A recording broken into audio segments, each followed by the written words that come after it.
JJ, welcome to the show.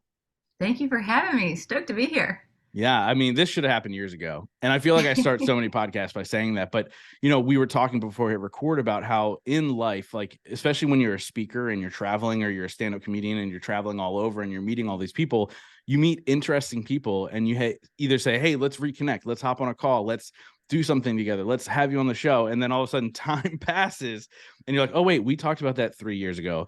So Yeah. let's do it at some point. Like when I know it was I believe it was in Florida. It was in Orlando. It was the last Yeah, thing I in think Orlando that I did. it was the first show that I performed since COVID happened. So 2020 happened, and then it was Orlando, November 2021. This is why I know, because it was the first time I had performed since the world shut down. So it was like almost first time performing in like a year. Wow. Yeah. Wow. Let's talk about that for a second. By the way, just to let people know, it's now December 21st, 2023. So it was more than 2 years ago that we said, hey, we should have you on the podcast. But what was that like? Obviously, stand-up comedy and doing comedy in general, it's a muscle. You have to constantly have it Yeah. in practice. You have to constantly be working on it, constantly be creating new things and trying it out and so on and so forth.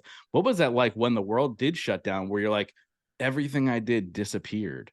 How was it jumping back in? Was there nerves? Was there, I don't know if I'm funny anymore? Like, where did you Yeah. stand? Yeah. Totally. It was a mixed bag for me. So on the one hand, I felt a little bit of relief that, oh my gosh, I get to take a break and I don't have to feel guilty about it and I don't have to feel like pressure to keep up with so and so or look what so and so is doing because nobody could do anything. And Yeah. so I was a little bit relieved when COVID first happened and it felt like a nice little pause and everyone could just take a collective break. But then, yes, the problem with taking a break, especially if it's too long of a break, is you start to feel rusty. You start to feel less confident. You start to feel like, I don't know if I can still do this because it's been so long. And I mean, same thing is true probably with sports or learning a language or learning the piano. It's like the more you do it, the more consistent you are at it, the more confident you feel in it, the more it comes naturally. But if you take any amount of time off, it's like, what was that word? How do I say this in Spanish? Or, oh, what was that note? Like, there's just this natural, like, rust that kind of comes with not practicing it. And so I knew that regardless, at some point, I was just going to have to bite the bullet and perform and let it be rusty and let it feel awkward and uncomfortable. And that was definitely a little bit of a awkward show for me to do because it wasn't set up to be a comedy show at all. Like it was in a huge ballroom with round tables and it was late at night after a full day of conferencing. It wasn't like, You did close out that day. yeah, That's rough. And it's I very love rough because Gary, but his everyone's days are tired. long. Yeah. Yes. It's not like it's a Friday night and people are ready for the weekend and there's a buzz in the air and it's like, "Ooh, we're going to go see a comedy show." It's like, we have been here since 8 in the morning in the same room, like learning and absorbing. And yeah, it was just really hard. And on top of which, the room was not full. It's not Hmm. like a packed, which that just changes the energy in general. Like, even if people are laughing or they think it's funny, it's more of like there's like a psychology with comedy, right? It's like people are more aware that everyone else can hear them. So it's the people would laugh like this. It's Yeah, like, no, for sure. And I it's think, so and, and, awkward. and I'm so glad you brought up that you closed out the day because I remember being like, I'm ready for a beer. Like, let's go to the hotel bar. Will this day end before the hotel bar ends? Because it was a long day. And I remember thoroughly enjoying your set and your presentation. And you did a really good job at mixing in comedy with self-development, right? Like, because you're like, where does stand-up comedy fit in with an event like Yeah. this, right? And you did a really good job. Now, is that typically how you perform? Is there a lot of like life lesson within your comedy? I would say yes, unless I'm doing a smaller, unless I'm doing a comedy club and it's opening, I'm opening for someone else and it's a shorter set. I'll just do my, hits and do the comedy gig. But for the most part, if I headline or if I'm doing a conference or a theater or whatever, especially if I have, a certain amount of time, like an hour or so, I for sure incorporate something more meaningful than just haha, funny laughs, jokes. I really like to make people laugh, but I also like to make people feel and think. And so for me, it's not that I'm so passionate about comedy, it's that I love using comedy to actually say something a little bit more, even if it's just a reminder that, people matter and that they're important and that they're worth whatever struggle it is that they're going through to get to the other side of it. And so that's what I mostly love using comedy for, as Yeah, cheesy as no, it sounds. no, I totally get, like, I love stand-up comedy for many, many reasons, especially the idea of studying the human condition, right? Like, comedians across the board look at the world so differently, in my opinion. I remember having Bert Kreischer on, and I'm like, how do you work on your material? And he's like, he goes, I always have a notebook with me. I'm always paying attention. And he told a joke, which was cool. He told a joke on my show for the first time, which ended up on his comedy special, which was really, really It's cool to see. awesome. So, like, how do you start to create a set as you continue to evolve because obviously as a comedian, you can't do the same set for 3 years, right? Like, you have to constantly be evolving. Like, what do you pay attention to as you're creating this content? I think it's like what you said, Bert said. I just pay attention to life. Like I'm just kind of always aware. I think it's funny too, as a comedian, people really expect you to be very like gregarious out in the real world, so to speak. Like whether people see me online or if they come to a live show, I think people very much expect me to be this hyper, kind of energetic, outgoing person. One of my biggest fears is always that people will meet me in person in everyday life and be slightly disappointed that, that I'm not that funny or even that outgoing, because the reality is you can't also be the life of the party all the time and observe what's going on in the party. And there's so much material happening at the party. Yeah. And so most comedians, at least that I know or that I'm friends with, sometimes they tend to be more quiet out in the real world. I don't know how else to say it, but out in life, not because Yeah. they're not also who they are on stage, but because we're paying attention, we're observing, we're watching, we're seeing the interactions that are happening. We just had a huge family reunion over Thanksgiving. It was like 70 people. Oh my And I just gosh. felt like I was taking notes the whole time. I Like, feel overwhelmed just by hearing that. And I don't I even have to know. do anything like that in my life.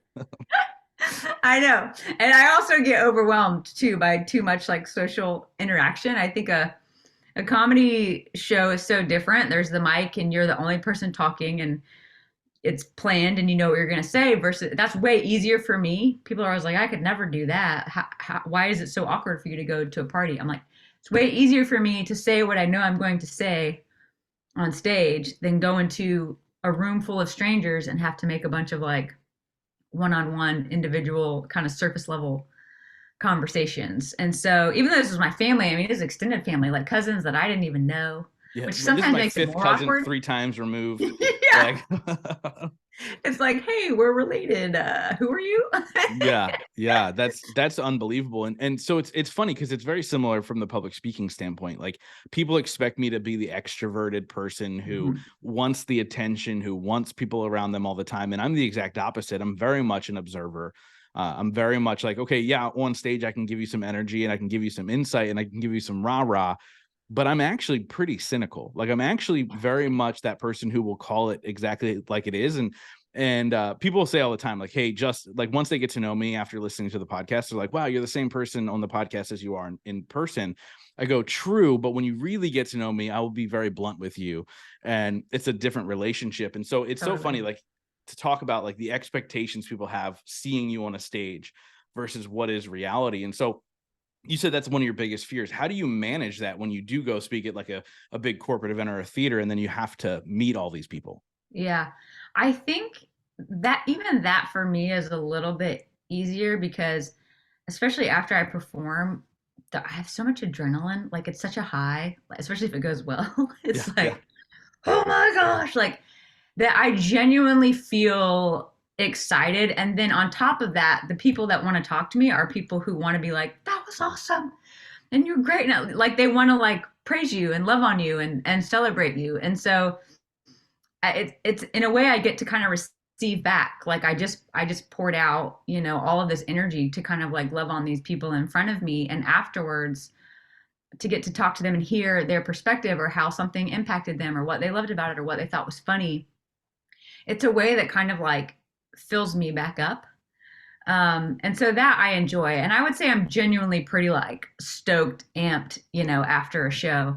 But I will say, as a true introvert, as time goes on, the more and more I talk to people, I do eventually really start to deplete. And I start to like, whoa, I need to Bedtime. recharge. Yeah. Yeah. Like, Yeah, no, for sure. And I feel that on all parts. And again, I mentioned earlier, I love stand-up comedy. It's something that intrigues me. It's something that I want to try potentially. I actually have a yeah. mastermind for entrepreneurs called Skeleton Key Mastermind. It's 6 and 7 figure entrepreneurs, and we get together twice a year. And we were just in San Diego, and the one night, the plan was to go to an open mic night and have everybody sign up, because part of being an entrepreneur is to get uncomfortable, right? Yeah. Unfortunately, when you're somewhere on a Friday or Saturday night, like we were in San Diego, there's no open mic nights on Friday and Saturday night. Like there are Yeah. the other nights of the week, so we couldn't find one. Right. So like part of me was disappointed, but I also had that sense of relief, because stand-up is scary. Like this is a scary thing. You're very vulnerable. Like to try and make people laugh is a scary thing. So what made you want to jump into stand-up comedy? Like what was the push? Yeah, it definitely was not intentional. I definitely never thought I want to be a comedian. It was never on my radar. I honestly was going through a really hard season of life. I knew I needed consistent therapy, but I couldn't afford it. So I had Googled at the time just sort of like alternative methods to therapy or like happy hacks or cheaper ways to get out of your head, get unstuck, just random phrases like that. And one of the most consistent things that kept coming up was improv comedy was a great way to get out of your head, to get unstuck, to work with people, to challenge yourself, and have a good time, and all these things. And I was like, interesting. And a 6 week improv class cost about the same as like a 2 hour therapy session. So I was like, well, 6 weeks will last me a lot longer than 2 hours. So I signed up for this class. And when I went, I don't know what happened, but when I went, the teacher was like, oh, that improv class is full. This is actually a stand up class. And I was like, oh, it's probably the same thing. Like, that's how much I did not know about comedy. Like, it was not on my grid or on my radar. And so everyone, in the class was definitely there on purpose, because our first exercise that day, the teacher had said, I want each of you to take a turn, get on stage, say why you're taking the class. And everyone that got up there was like, I've always wanted to be a comedian, or this has always been on my bucket list. I love Steve Martin, whatever. And I was like, oh my gosh, what can I say? Like, I'm kind of a fraud for being in this class. And so I got on stage and I couldn't think of anything. And I was like, whatever, I'll just tell the truth. And I was like, honestly, I just really needed therapy, but I couldn't afford it. And everybody in the class laughed. And the teacher was like, that's funny. And I was like, oh, I was being serious. This is actually my pain that I'm telling you. Yeah. He was like, that's even funnier. And it was this aha moment for me, because he was like, what makes that so funny is that it is true. And people can relate to that because they know what it's like to feel insecure, or, to feel like they need therapy, or, whatever, to be doing something by mistake. Like, you're relating to the audience just because you're being honest about what you're going through. And I was like, what? Like, it was kind of this aha moment, which for me felt like the first time that, it's weird because even though it's performing, for me, I felt like it was the first time I didn't have to perform to pretend to be somebody else so that people would like me, or here's this version of me that I'm going to present in this scenario just so that these people will like me. It was kind of the first time that it was like, wait, I just get to show up, be me, and talk about my life stuff, and people can enjoy it and can relate, because we all have, our stuff as humans. We all have our insecurities, and they might not be exactly the same, but there's a lot that you can relate to in being a human with other humans and having awkward life experiences and all that stuff. And so it was just supposed to be 6 weeks. This class, we had a little graduation showcase at the end of it. And I think we performed in front of like 35 people at this tiny little theater. We each did 5 minutes. And I mean, if I were to probably look back at the tape, I'd probably be like, "Oh, that was horrible." But when I when I did it, not knowing anything about it, maybe being naive, I was like, "It was amazing!" Like, just I didn't have that. I tried an open mic and I bombed, and I'll never do this again. Like, I had this kind of like safety net of we all the people in the class invited their friends and family to do the stuff that they'd been practicing over the last however many weeks, and it was super fun. And then one of the guys that headlined the Comedy Store was there, and he said, "Hey, I want you to come open for me." And so my first show ever was that show in front of like 35 people, and then my second show ever was at the Comedy Store in front of 250 people, and I had to do Wow. 10 minutes. And so I honestly think it was because I was so naive that I even continued to do comedy, because I had no idea like the industry that I was walking into. I had no idea what it required. I had no idea like how competitive it was. I was just having fun, and it was just working. Like I can't explain it. So even when I did the Comedy Store, I remember being on stage and I would hear this at 250 people. I mean, at that point I had never experienced anything like that. I mean, it was a packed out room and people were laughing so hard. And I remember I would almost forget what I was going to say next, because in my head I would be like, "Oh my god, they're laughing." Like, and I think at a few times I even said that. I was like, "Oh my god, that was funny." And then they would laugh, because they would laugh again because they thought I was kidding, but I was like legit like, "I cannot believe that they think that this is funny." And so I just had so much fun with it when I first started. For me, it was really just fun. I just kept doing it because people kept either seeing me perform or hearing. And, I started in San Diego, and it's not as big of a place as LA. It's not as saturated. So Hmm. there's a lot more stage time available. And I think that was a really great place to start. I think being able to start actually with stage time at shows, as opposed to fighting to get a minute or two of an open mic in a lottery, somewhere in LA, just so you can say you're an LA comic. Like, I think it really benefited me to be able to start in that way.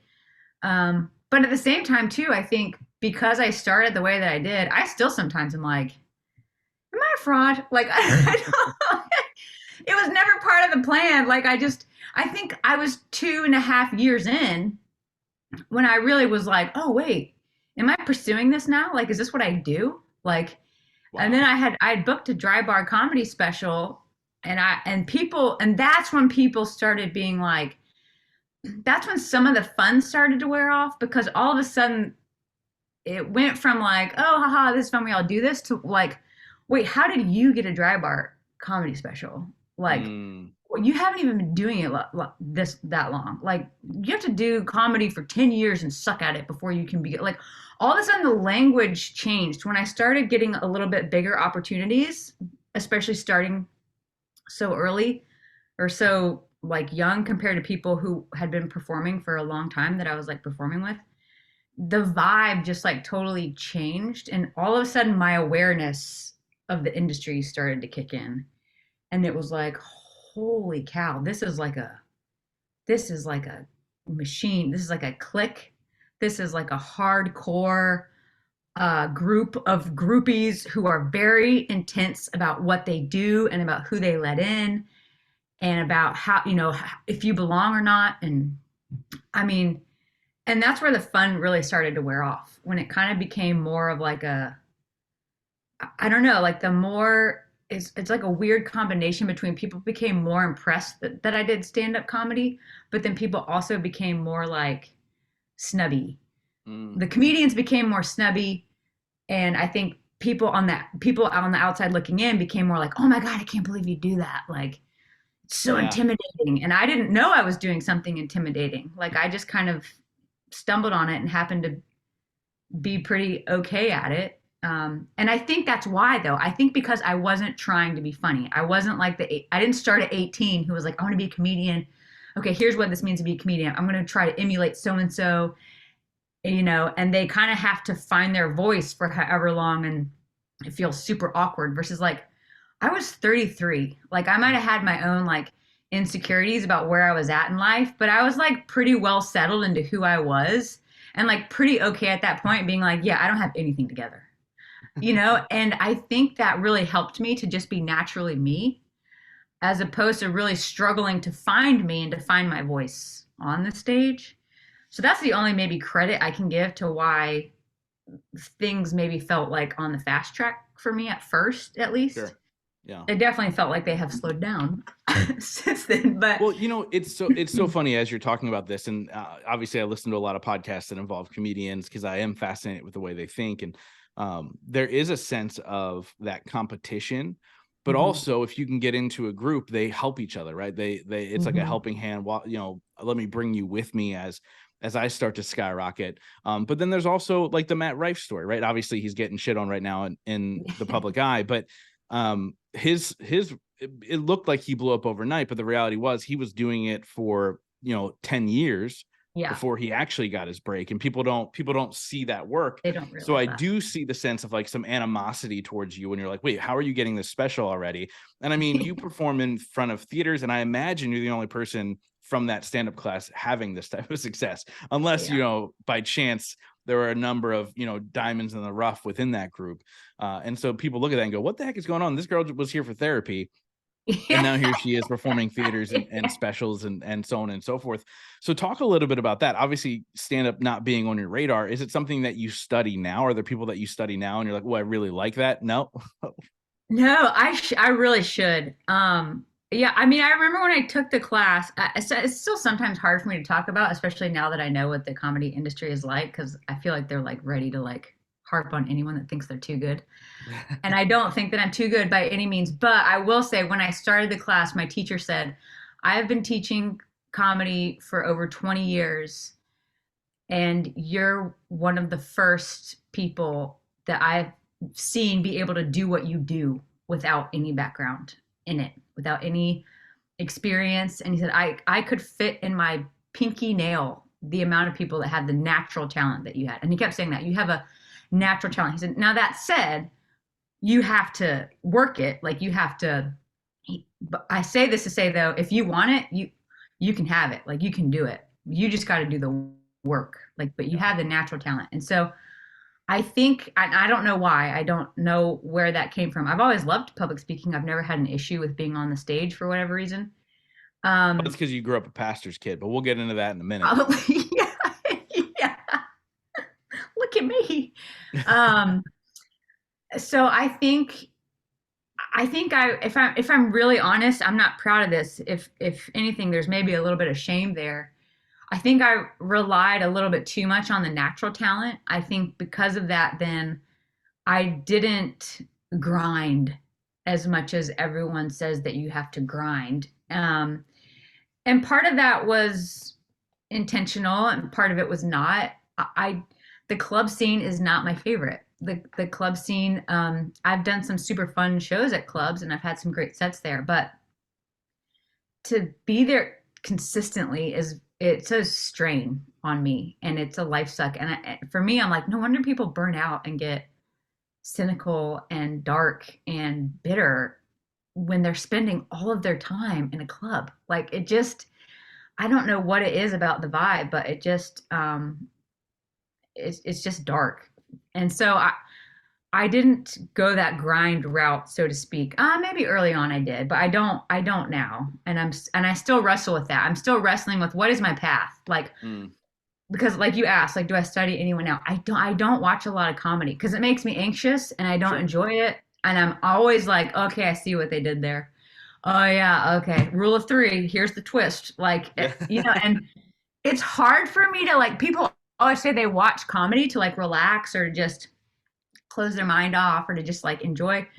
I can't do that because for me it's like working, Yeah. unless I'm trying to be intentional. And so I go through phases where I think, okay, I need to grind and I need to study, and maybe I'll watch intentionally, like just burn through some comedians or whatever on Netflix.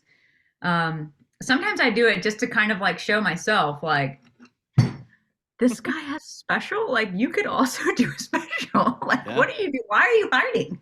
There's some really Um, bad specials out there. Like Yeah. that's You and are. you know, it's so funny hearing you talk about it from this standpoint, because like I'll go and talk to people, you know, say I go speak at Podfest or whatever, right? And you know, you're in this room and you go, oh, you know, what podcast do you listen to? And these people have like 30 podcasts they listen to, and they're like, what do you listen to? I don't really. Like, Yeah. I'll listen to Rogan if I like the guest, and I'll watch some clips on YouTube from some people that I enjoy. But I don't really listen to podcasts because it is work, and I find myself going, well, why are they asking that question? What was the purpose of that? Like, why?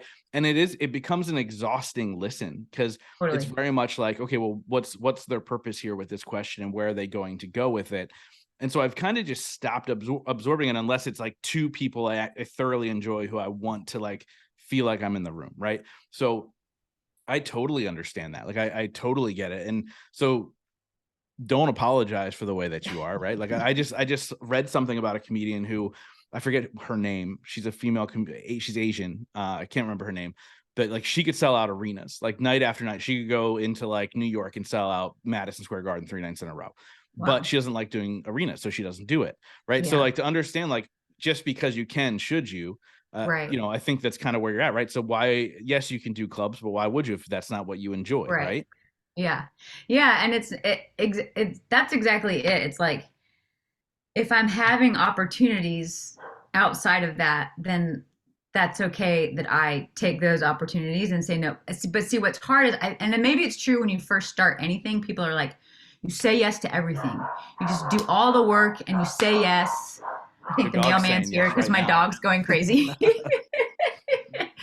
And I think that gets kind of like ingrained in you. And so even if you get however far along, you kind of have to like check in with yourself at some point, because you'll stay on that track of just say yes to it. That's why people burn out, because they don't even take the time to be like, well, wait, though, is this what I'm pursuing? Like, is this the, I'm not, the reality is I'm not trying to be a club comic. I have nothing against club comics. I think they're great and they're funny. And again, like I said, I've had some fun times in the club, but that's not my goal. That's not the path that I'm trying to take. And so I'm not necessarily going to try to look at the people that are on that route as a comparison for what I need to do for my career or the way that I want my career to be done. And it's hard for me because I feel like I don't have I don't have a clear map of what it looks like for me and who I am to pursue comedy. Now, there's plenty of maps out there for a person that wants to pursue stand up comedy. Here's what you do. Here's the avenue. Here's the open mics. Here's the podcast that you listen to. Here's the da da da. That's just not, I'm not wired that way. And I'm very much in touch with myself and with who I am, that I'm not just trying to have a generic, not that anyone's trying to have a generic stand up comedy career, but I'm not even just trying to be a stand up comedian. Yeah. Like, I love using comedy, and for whatever reason, I have been given really great opportunities in that industry, but it's not my end all be all. And I won't even feel like a failure in life if I don't make it as a stand up comedian. Like, I Yeah. just, So what is your goal? Like, what's your trajectory? Like, where do you see yourself going? I do know it's when I say that about comedy, people are like, well, then what is it? What are you doing? I'm like, I don't know. I don't know. I know that I'm still on it, and I think finding comedy has been part of that process of helping me articulate what that is. Because I think even before finding comedy, I didn't know that it involved comedy. And then all of a sudden I found comedy and I was like, "Oh, here's this avenue that I didn't even know was available to me, that I didn't even know that I would be good at."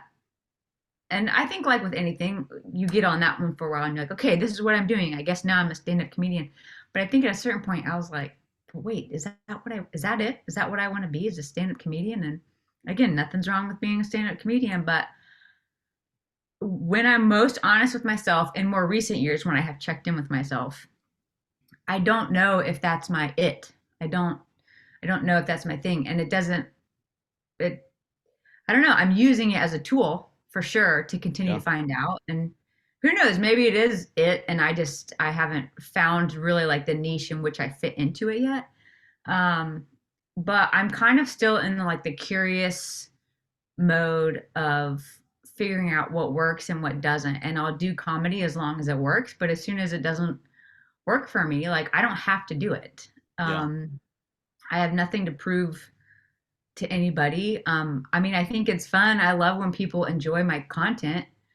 That's great. But if I were to just kind of rely on that, for me as a person, I think I would only ever feel as good as my last show or the last nice comment on my reel, or you know what I mean? Like Yeah. it's so easy to get caught up in this identity of like this is who I am, and I because I'm a comedian, I need this amount of like feedback or praise or laughter or whatever, and it's so easy to get caught up in that. But the reality is like people are fickle, man.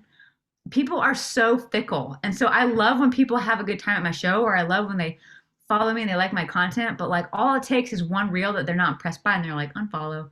You know Mhm. what I mean? Like I have a high turnaround rate on Instagram. Like people see a comedy clip and they're like follow, and then they see like the most of the stuff that I post like about my dog or like everyday life and they're like not what I thought. But But it's it's so true. funny hearing your story. There's so many parallels with me in podcasting.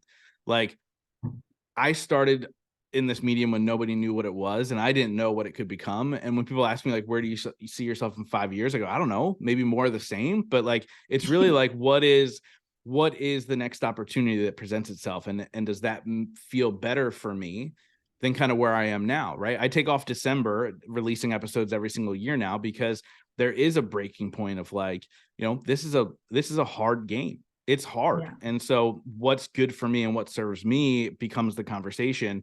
And so it's just so true. So we have a new book coming out.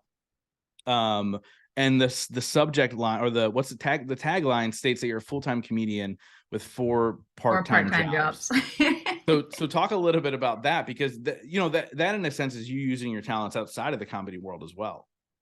Yeah. Yeah. So the book is called Kind of Funny, which is what I always felt more comfortable calling myself than a comedian. Like, oh, Yeah. I'm kind of funny, you know? So kind of funny stories by a full-time comedian with 4 part-time jobs. I think, um, yeah, people might see just you performing all the time and doing comedy all the time, but like, man, not only is comedy a hustle, but like to have it be your full-time gig is a super hustle. And I have had a season where that was all I was doing, but I struggled financially for Sure. sure. And so I have other part-time jobs, most of which for sure create like they incorporate the creative arts in some way, shape, or form. So like video editing, and I do social media for another company, which also like kind of drains me, and my social media ends up maybe suffering a little bit because I'm trying to just also make an income, over here. Um, and then also I'm an artist and I sell my own stuff. I make my own stuff. I run my own Etsy shop. I used to do wedding videos. I do not do those anymore because oh my gosh, I was just not cut out to be in the wedding industry. That I did learn about myself. No, So there's so many like photographers that are like, I'm never doing that again. Like, yeah. yeah, it pays good, but I'm not doing it. Oh, it's rough. And I used to do, and again, it was a side gig, and I worked with my husband for a little bit. He would tack me because I did video and video editing. Like I've done that like so much longer, I think, than I've done anything else. And when we first started dating, and he found out that I did video and video editing, he was a wedding photographer. And so he would create these packages where, they do photo and then video. And at first it sounded like a dream because like we're gonna work together and I'm gonna do video and he's gonna do photo. It's gonna be so fun. The wedding day was horrible for me, like especially as like an empath who's introverted, and like Josh stuff just rolls off his back and he's not affected and he can just kind of like glide through the room and help whoever did it. I feel what everyone else is feeling, and it's like high stress, and it's like the mother of the groom is like not as involved, and so she's a little bit upset, and like there's just so many like feelings going on that for me it was stressful, on top of which I'm meeting this person for the first time on their wedding day, and I'm invited into this intimate space that not even all of their friends are invited into. It Mm-hmm. just feels so awkward. Like it was hard for me to see it as a job. And then on top of that, the editing, it's not like with photos where you could Photoshop a few things.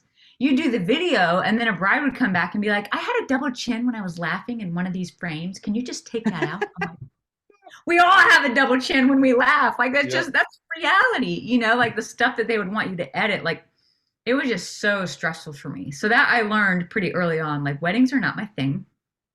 I don't want to do them. I did them for a little while, just again for the income. But at a certain point, I was like, this is like sucking the life out of me when I do it. And I don't think it's actually worth the income. Yeah. So that I cast aside. But I had that in my arsenal for a little bit. Um, and then I've done everything from like catering. I mean, I worked for a caterer like for probably a good 2 years while I was doing comedy. And that actually gave me a lot of material. And Yeah, I that's the can't even thing. imagine. Yeah, baristing. I mean, I think when I was doing more stuff out in the world, as opposed to now I do more stuff at home, like the editing, the reels, content creation, I can do that at home or from anywhere. But when I was doing those part time jobs like baristing or catering or service industry, like you're getting these interactions that even though they're frustrating or they're awkward, they're comedy gold. Like there's something about continuing to interact with humans that will give you material that working from your home office will not do. Yeah. And so, in that sense, even though I complained about some of those jobs and was so relieved to not do those anymore, I look back now and I'm like, man, I feel like I was funnier then. Like, Just more, you just have to go to places like Disney World and sit and watch, right? Like totally. just observe people and enjoy the process while you're doing it versus being like, this is sucking the life out of me. Like it's just Totally. but I totally get what you're saying. Like I remember the days of, I mean, I was in sales and customer service and retail, in my younger days, and it's just Oh, exhausting. Like I could rough. never. So kudos to those people who manage it well and do extremely well in those worlds, because it's exhausting for It sure. really So is. I want to talk a little bit about the importance of you growing up as a PK. And I know the term. My mother was a PK, so my Oh, grandfather was a wow. pastor, so very familiar.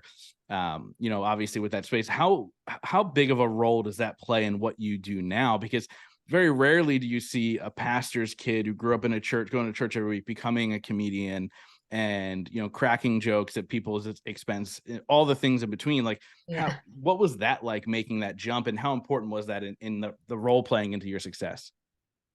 That's a good question. I think, I don't know. I don't know. I mean, maybe seeing my grandfather on stage. My grandfather, and he was a music evangelist. He traveled with Billy Graham, and so he was like on huge stages, like all over the world. Fun fact, when I was a child, I saw Billy Graham at Veterans Stadium in Philadelphia. No way. Veterans Stadium doesn't even exist anymore. So it tells you how long ago this was. That's so Uh, random. That's yeah, and so and funny. Amy Grant sang. Yes. And like, this memory is burnt in. There's no videos of this, there's no pictures of this, but Yeah. it's burnt in my brain as a memory. Like it's a big it's a big deal. Yeah, you don't forget a crusade. So like we grew up going to crusades like all over, and maybe, I mean, I remember as a kid we would get like the all access backstage passes, and we just thought we were so cool. And maybe there was maybe some subconscious, there was something back there that was like, look at what the entertainers, get to do, and look at the stage that they get to be on, and look at how people look at them, and then look at the access that we get, like because of it or whatever. But I don't think I like that I remember. I don't remember a correlation between like, oh, I want to do something like this. Yeah.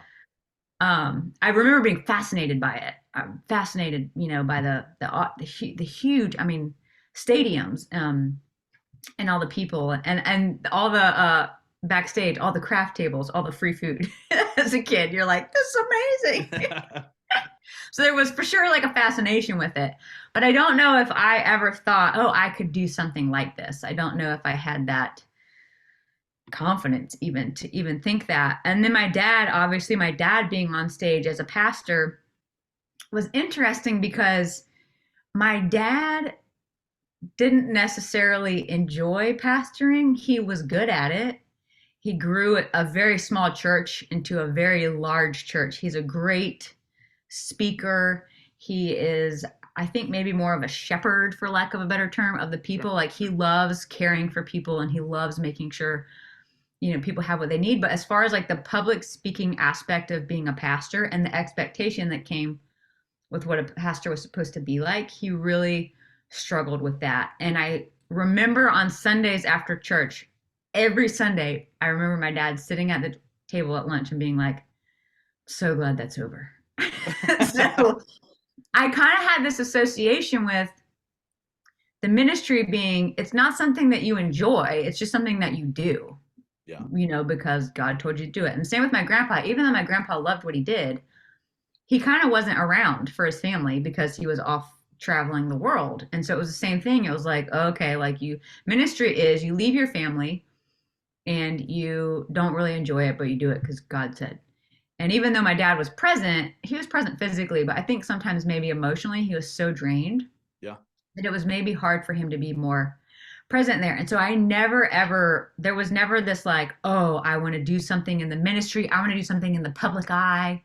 Like, if anything, I saw a little bit of the strain that it caused on people to do something so public and the expectation, that was placed on them. And then when I went to rehab. I was 27 when I went to rehab, and I remember my dad saying, and that was a huge step for someone in our family, like even our extended family, to go to rehab, because it was very much like a Christian family. Like you have it all together, and we don't have Yeah. issues. You pretend, right? You put a bow on it. Yeah. And you pray it away. Yeah. And so, but I remember my dad saying something to the effect of, me going to rehab inspired him to realize that he doesn't have to do what he doesn't want to do anymore. And that same year, he retired from pastoring. Wow. It took him, my mom said almost every year he wrote a resignation letter. And he never turned it in. And then when I was 27 years old, the same year that I went to rehab, he ended up resigning from pastoring, and he went into counseling because that was the aspect of it that he liked. He liked the one-on-one, or the helping, guiding people, through. There was definitely a genuineness there with maybe what he desired, but it got just the expectation, I think maybe even of ministry, really tripped him up. Well, I think not to go down this rabbit hole, but just to kind of throw in my 2 cents, I think the idea of organized religion being a show versus what it's said to be, which is, hey, we're helping people, we're guiding people, becomes a show, and we have to act a certain way, and we have to cater to the rich people of the church, and we need to, these types of things that become exhausting. And so he essentially just said, oh, here's another vehicle that feels more comfortable for me. Yeah, totally. And so I think for me, when I found comedy, I realized there was a lot of material about how weird the church was. And I don't mean that in a negative way. Like, I don't even, I have a very weird relationship with the church. There's so much I disagree with, and there's so much that I'm like, I know your heart, and I want to be for you. Do you know what I mean? Like, for me, it's not as simple as like, oh, I'm throwing all of it out, Correct. There's absolutely some good in there, but there's absolutely some not so good in there. And so I definitely have a very interesting relationship with the church. But that said, realizing that I could kind of pick on in a loving way, like, can we all just talk about how weird this is? Like, how weird we are? Like, how weird, like, Christians are weird, like, even if you just explain communion to someone that's not a Christian, it's like, that's weird. Yeah. Have some bread and wine and then sit down, but except it's grape juice, because I grew up Methodist. So same. We had the grape juice. So, like, I don't know. I think that was also just a little bit of a aha with the comedy thing. It was like, oh, comedy doesn't have to be, I'm making fun of people to be mean. Because I think comedy can also be a very mean industry. There's definitely that type of comedy, but realizing there was different genres of comedy, storytelling, which is very much my genre, but then also there can be a making fun that's like, I'm making fun though because I'm part of it, and I get it. Yeah. And I'm saying that this is also weird, like, about me and about us, and can we just call it like it is, and maybe even change something as a result of it? Like, there can be a lighthearted, a loving sort of like making fun, like within your family, like, it's like, I remember picking on my brother when I was younger, but I remember some of the neighborhood kids picking on him one time, and I went insane. Yep. And they're like, you say the same thing. And I'm like, because he's my brother. Like, like I could say it, but they couldn't, right? Yeah. Um, and so I think finding sort of like there being this like comic relief and actually talking about some of the issues that I had with the church. Like, yes, it's playful and um, goofy, but you know, there's also this honesty to it that's like, there's also some weird stuff going on here.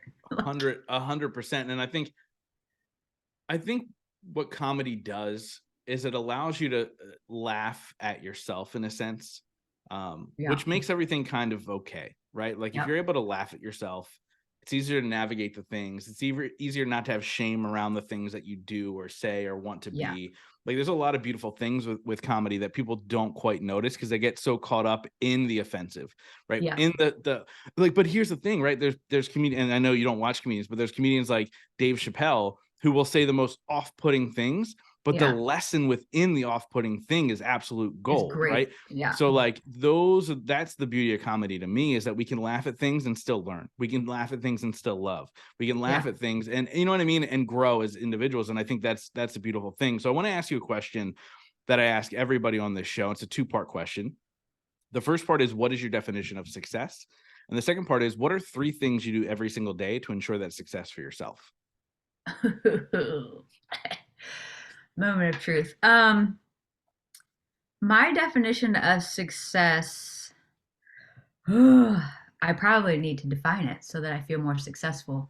I think it's such a it's mixed, right? I think there's maybe like two extremes. One might have to do with more like financial success, or at least like being able to take care of yourself and your family and da, da, da, whatever. Another one might just be like just you know you're okay with yourself and you're happy doing what you do and who you are and your family and blah blah blah whatever. I think I'm somewhere in the middle where I want to just be okay being me without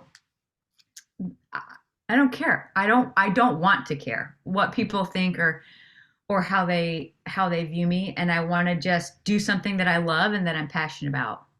And at the same time, I want to afford groceries and, Good luck right now. and pay my mortgage. I know, and gas, and I want to comfortably be able to live the lifestyle that I live, because part of that is me kind of like also enjoying the life that I have without this strength. So there's like this weird mix of like, I don't think it's all of one or the other. There's some middle ground place of like, it has more to do with like the inner work and and how you accept and love and view yourself. Um, but then also it's just the reality that we live in a world that's really hard to live in, and it requires money to to sometimes just function, even if that's just for the doctor or for a therapist. Like I notice different seasons, like you know, it's still seasonally, like I'll either see a therapist or not depending. And I'm in an off season right now of therapy, and man, I can feel it. Like it's been a while, and I'm like, some stuff has built up and it is totally affecting me, like emotionally, mentally. Like I don't know what I got to do to get out of this headspace. Hopefully not take another improv class, but I And actually noticed be a improv this difference. time. Yeah, yeah. um so yeah, I want to be able to comfortably take care of myself and my family. But 3 things that I do, um again, I would say I go through seasons, man, where I'm reading the books, Atomic Habits, or listening to Mel Robbins podcast, or and I'm doing all the things, and I got a night routine and a morning routine, and I don't eat this after this hour, and I don't, I turn off all the screens at this hour, and I take my mouth shut to sleep because mouth breathing is worse for you. Like I'm like hyper vigilant Do you about do like that, by the way? Do you do the mouth taping I thing? So do, I I'm do. interviewing their CEO, that company, the hostage tape CEO. Hostage, that's what I use. Yeah, Yeah, yeah, yeah. yeah. So the reason I bring it up, I'm not a mouth breather. Oh But damn. like it's such a fascinating, like how deep that goes. It's crazy. It is Anyway, I'm crazy, getting and sidetracked. it's so ADD. true. It affects your sleep, which also affects then how you function the next day. Um, but I feel like I I'm really all or nothing sometimes. So I'm either like all in with doing these routines and I'm journaling in the morning and I'm going out and getting the sunlight in my eyes for a certain amount of time because of my circadian rhythm, and I'm taking the ice cold showers because it's dopamine and it's helping the brown fat cells. I'm like doing all of the things, and then I kind of burn out. Yep. And I get tired of being a really good human. Like physically, mentally, emotionally. And this I do like. I say I don't watch comedians. I watch some, and I pay attention. Like Tom Papa, I love Tom Papa, He's and I love his hilarious. books. And he has a book called "You're Doing Great." And what I love about it is it's just kind of like stop trying to do all the things. There's too many things. You're doing great. And so then I go through a season where I'm like, you know what? I don't need to do all the things. I'm doing great. And I'm unsubscribing from Mel Robbins' email right now because it's making me feel bad that I'm not doing all the things. I'll resubscribe when I get back in my circle. But I think if I'm honest, I'm in an off season right now of doing three things to pursue success. I think if I'm most honest, I think once I hit October of this year, I was burnout. Yeah. I was tapped out at the end of the month, and I was like, I just need I need a break. I don't even know what I need a break from, but that's Mm. how overworked and overstimulated, and whether it's all the side projects on top of performing, on top of trying to finish this book, on top of trying to do my job, that's where the income comes from. It's like I just was like, on top of just trying to be like do all the right things for my body to be a good human, I just was like, I'm tired and I want to watch a movie until 11 p.m. and I don't feel like taping my mouth shut tonight, and I'll get whatever sleep I get and I'll wake up at whatever time. And so I think, I don't know how long it'll last, but I decided to give myself grace just to kind of like be a little bit like, huh, right now. Yeah. And that's Because if I'm beautiful. most honest, yeah, like back to your original question, one of your original questions, if I'm most honest, I don't exactly know what I'm working towards. And so all the work started to feel very overwhelming. And I think it's easy to burn out. It's like if you don't have a why.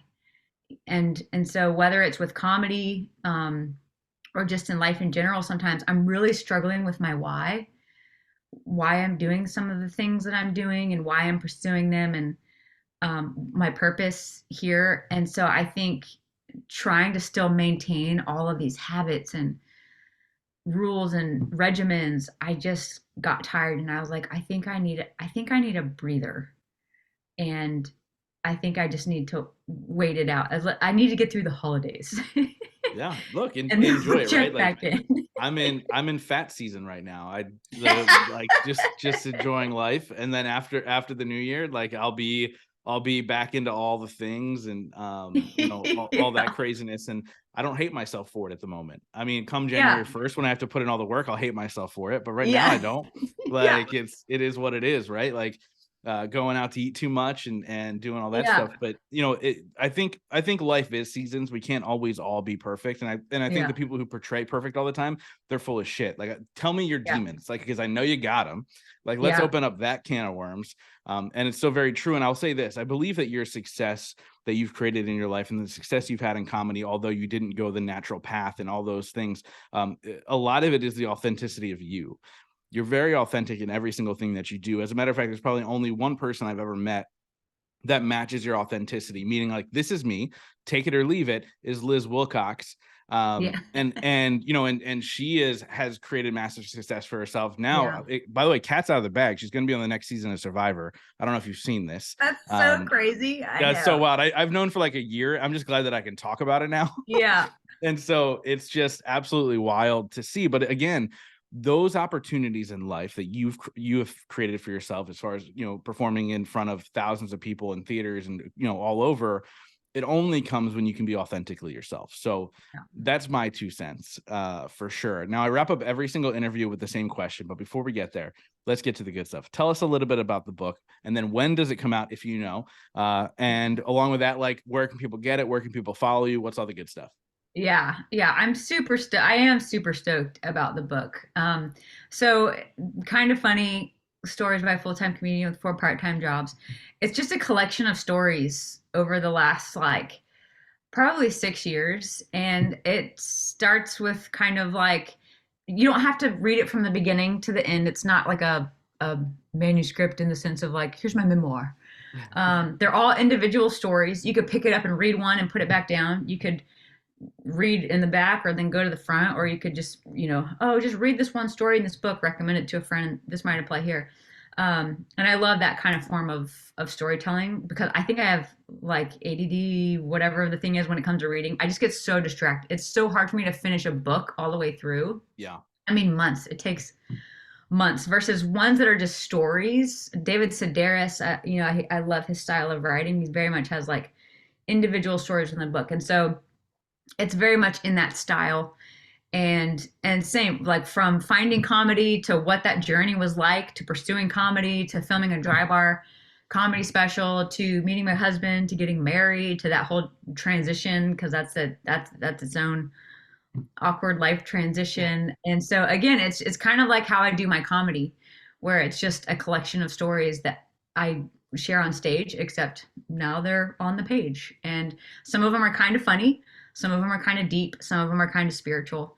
And I very much wanted it to not just be like a standard, like, here's a comedy book. It's very intentionally kind of funny. Like some of the stories are funny, but then some of them, like the way I do my comedy, are a little bit deeper and a little bit more heartfelt. So it's a book that probably encapsulates like the way that I do comedy, which is just, that's life, right? Like life isn't always funny, nor is it always deep and let's trudge through the hard stuff. Like it's just this beautiful mix of like, it's hard and it's humorous. There's pain, there's beauty. Like one doesn't cancel out the other. They very much can coexist at the same time even.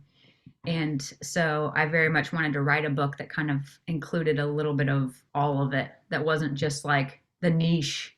It probably won't have the perfect target market because it's all over the place. But no, but I love that. And so it's so funny because I'm not a big reader. I do really well with biographies. Like I like yeah. learning from stories. So on my Christmas wish list is Elon's biography that just came out, Oh which will yeah. be fascinatingly weird, I'm sure. Yeah. He didn't write it, so it makes it even weirder because like I'm hoping you get some dirt he wouldn't have written about. Yeah. But like that's me. But there's one thing I'll say. So a couple years ago, my wife and I, well, we weren't married then, but my girlfriend and I then, now wife, did 75 hard. Oh And one of wow. the challenges with 75 hard is you have to read 10 pages of a business or self-development book every day. And I found that just committing to 10 pages, you get a lot further than being like, I got to sit down, I got to read this book. No, I got to Yeah. sit down and read 10 pages. Like that really helped me kind of Yeah. flip the script on like, how are you going to consume this? And then when Interesting. it's written in, like, you got to check this off a list. I was like, okay, when it's on the list, I always check it off. Like that's my whole, Yeah. if I have something I need to do, if it's in front of me, there's a list and I check it off, I do it. Otherwise I'm all over the place and forget it. I'm never going to read 10 pages. I'm never going to, you know what I Yeah. mean? And so that helped me a ton, but I love this concept of like these short stories that you can consume any way you want and kind Yeah. of almost like pick your own lesson for the day. So Yeah. kudos to you for that. I'm excited for that when that comes out, and we'll do a whole reshare out too when that comes out, because this will come out probably before the book. Do you have an estimated time? Oh yeah. So end of February, beginning of March at the latest. I'm behind on my edits. So we had a date in February, but now because of that. But definitely by March 2024. I love it. I love it. So, and where can people find you online? Oh, JJ Barrows, you'll find it. That's my handle for anything. Instagram, Facebook, YouTube, my website. It's just my name and you'll find me there. I'm kind of in an off season right now with social media. I mean, not off completely, but again, I go through the hypervigilant, like where I'm feeling creative and I'm doing lots of things and I'm active. And then this is part of my slow season where I'm like, I don't know. Yeah, well, People don't care. I love your stories though, because you just kind of share your life and your dog and all the things. And so now I want to try frozen hot chocolate. Oh, it's so good. Yeah. It's so good. I love it. And I also love your love for Christmas, because like I'm Yes. the same. Like you sent me a message on Instagram. You're like, happy holidays. It was like March 14th or November 14th. And you're like, I get started really early. I go, I listen to Christmas music in August. Like I get it. Like, let's say Merry Christmas Ah, as early as possible. yes. So like I said earlier, I finish every single interview with the same question. Since the show is called The Growth Now Movement, the question is, in your life, what has been your biggest moment of growth? Ooh. My biggest moment of growth. I feel like there's different types of growth. Um, Relationally, I mean, getting married was when your life isn't just you and your world and the way that you do things. That stretched me a lot. And all of a sudden I had to think about someone else's well-being and like not only what I'm going to eat for dinner, but what are they going to eat for dinner? Like, every night. Yeah, yeah, Just right. having to think about someone other than myself, I think was like, because I was 36 when we got married. So I had gotten pretty well adjusted to my way of living and things being my way. And I know that friends that have gotten married or had kids younger, like they learned pretty early on that they had to like be self-sacrificial. Yeah. And I think whether you get married or have kids, or you don't have to get married, but when your life isn't just about you, it grows you in a way that just you functioning in your own comfort zone and your own way of doing things like won't grow you. Because then also like he has his whole family, right? And so then holidays aren't just about my family and what we do Yeah. in our traditions, and there's no like, well, mine are more like it My you're family's like better than yours. I don't know if you know this. ours are more important. Like, no, it's like you're having to figure out how to combine two different lifestyles and ways of doing things, and we had two very different upbringings and two very different families, and I've had to learn not to think one is right or wrong, just different. And Yeah. even that grew me a lot because it made me realize, oh, well, the way that I was raised and the way we do things doesn't mean it's the right way. Right. And it's one thing to say that, but it's another thing when you actually have to experience it because you're doing life with someone that you care about and you want to value and validate them. And so, I mean, just off the top of my head, that's one thing that I can think of that really grew me. But I would for sure say, man, when I entered the comedy world, that has doing stand-up comedy has challenged me in a way that no other thing that I've ever taken on has challenged me. Not just to do it well to please an audience, but actually how you handle when you don't do it well and the audience isn't impressed by you. And are Yeah. you still going to um, try? Are you still going to show up? Are you still going to be yourself? Are you going to mold to what they would have wanted? Um, are you still going to be okay with who you are even when other people aren't impressed by you? And so I would say like meeting Josh and getting married grew me as a person, like relationally and connecting with other people. But doing comedy grew me as an individual and really challenged me to learn to know and love myself and to value who I am and my voice in this world. Because it's just really easy to kind of like go with the masses and do what the masses want, especially in this day of social media.